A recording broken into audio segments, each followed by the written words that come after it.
Hey guys, my name is Joe Van and this is my van. It's a 1975 Chevy van. My parents bought it in 1979, used it at our bar and restaurant, and when I turned 16 they gave it to me. It's got a 454 in it, turbo 350 transmission, 12-bolt posi.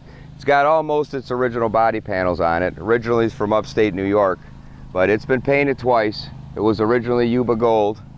And even though it is a Chevy Van 10, I've put all the 1-ton springs and I've added leafs in the back.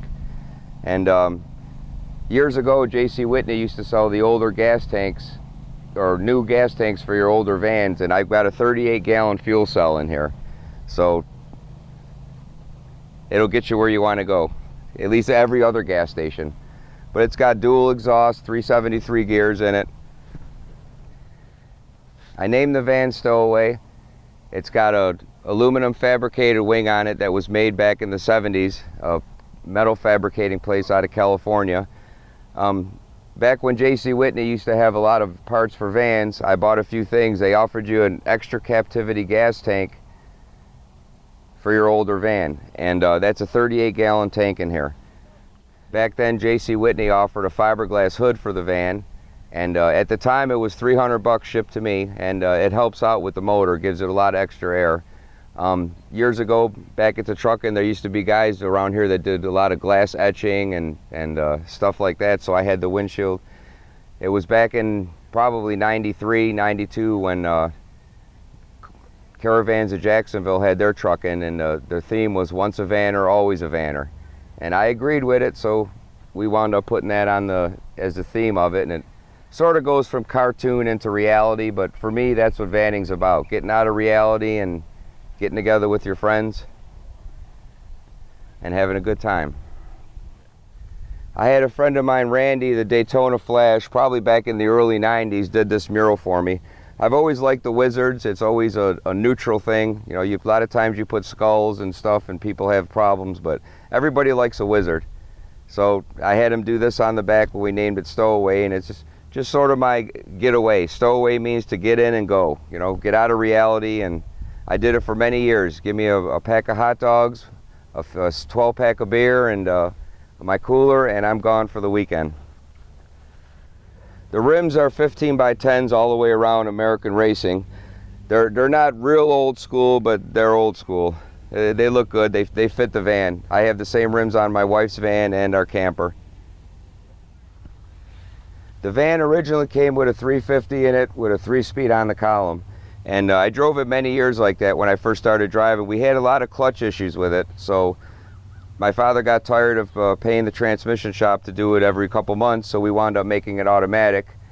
I drove it a few years like that and wound up putting another 350 engine in it, and when we moved here to Florida, I swapped the 350 and some old speakers box I had, and I bought the 454. This motor's out of 1973 SSL Camino. It's a factory 385 horsepower motor, and it's been bored out 30 over, competition cam. It's got a 770 Edelbrock on it. We've had to rejet and everything. And it runs good. It's a good 435 horse. And it's the turbo 350. I put all the steel sprags, Fairbairn shift kit in it. It's got a posi rear end, 12-bolt. So with 373 gears, she goes down the road good. I wanted a little something different on the inside, so I had a friend of mine that worked at a glass shop and he got me some Lexan. So I went crazy with the cutting wheel and I started cutting panels out. And it's held up good. I've probably did that 25 years ago, and I still have sections I want to add, but I got lights on it at night, and when you go down the road, you flip the lights on and it illuminates. So it helps. Everybody gets a kick out of it at the show. I remember years ago, back in the early 80s, you would see the all plexiglass motor box. But I figure adding a few windows to the sides and the front makes it look good. What I decided to do with the headlights, back years ago, J.C. Whitney, you could buy them the stone guards, and they actually made them for a Chevy van or for the 7-inch headlights. And what I did is I bought them and painted them orange, sort of goes with the theme. Is that original grille? Yeah, that's the original grille on it, and the original bumpers. A couple other things I've done inside. We've added the teak wood flooring, and I built some cabinets that has a closet in it with a sink, little refrigerator cooler there, and I've set it out in the back like a booth, so where you could sit down and pull the table out. Plus it gives you a nice place to put your spare. I've got the indirect lightings inside. Of course I got the CB, that's a necessity in trucking.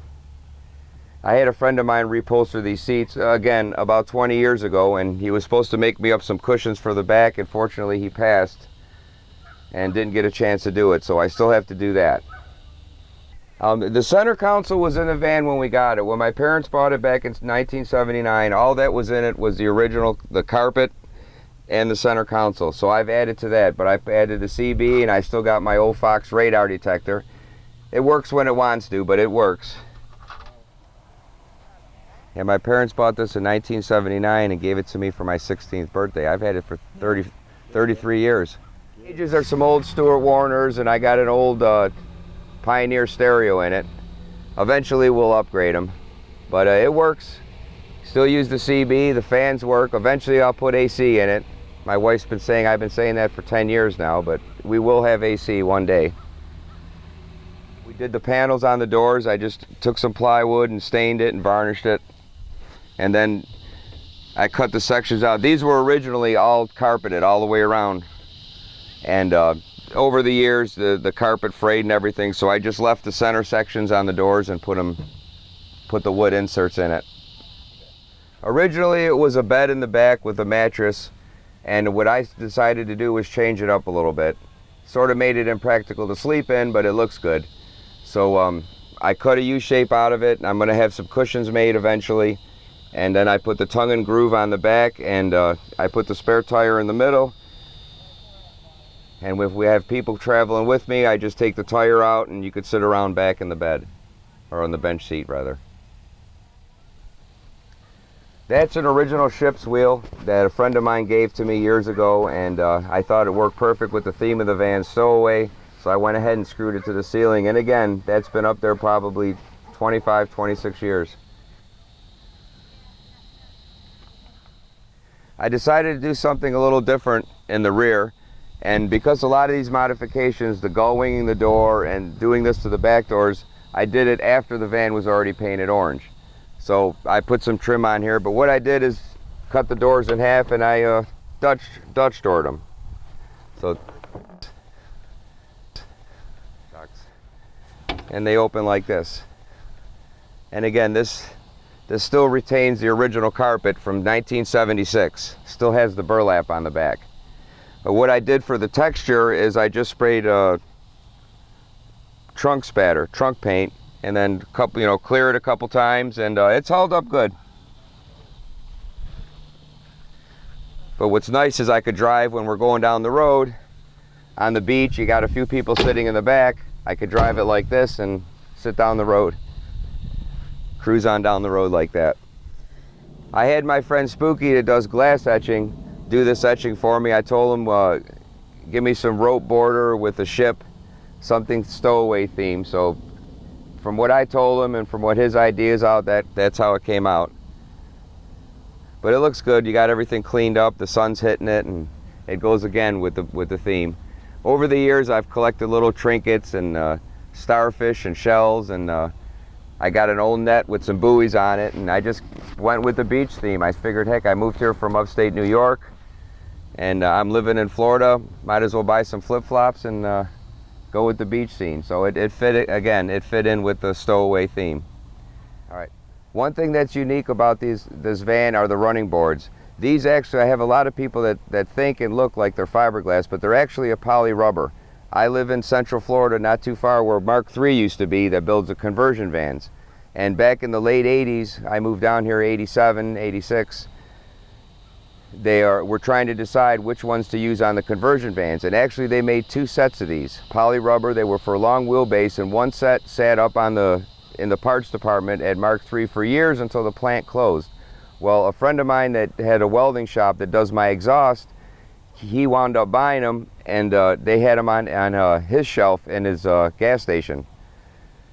So I was up there getting some muffler work done, and I seen him, and he didn't want to put them on his van. I wound up doing some trading, and I had some chrome moldings, and I traded them for him and a little bit of cash, and I've put them on the van. I had to cut them down a little bit because they were for the long wheelbase, but they're very unique. They're a poly rubber. They're flexible, and if you do rub against something, it just flexes and bends back. But Okay, Joe Van, so the main question is, why did you go to such extremes with this van? because I can, Oop, because I can.